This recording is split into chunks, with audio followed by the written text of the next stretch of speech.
ওই যে আমার জেনি হচ্ছে খাচ্ছে এখন কুমড়া, চাপিলা মাছ আর চিকেন আছে, ওর মধ্যে চিকেন বয়েল করা আছে।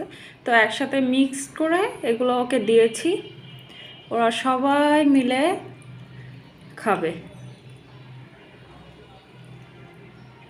সিমি, সিমি একটু খাবা মা?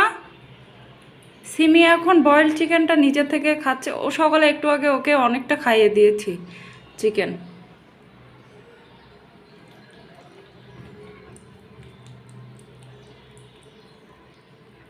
দেখছেন আমার জেনি কত মজা করে খায়। চাপিলা মাছের মানে ফ্লেভার পাইলেই হয়েছে।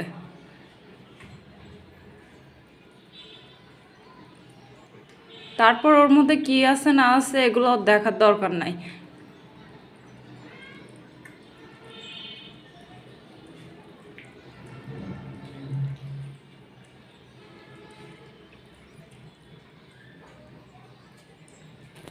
আর এই যে দুই মহারানী ঘুরে ঘুরে বেড়াচ্ছ, এদিকে আসো, খাও। নাকি জেরির খাওয়া শেষ হয়ে গেল তারপরে খাবা? জেনির খাওয়া শেষ হলে তারপর ওরা এসে খাওয়া দাওয়া করবে।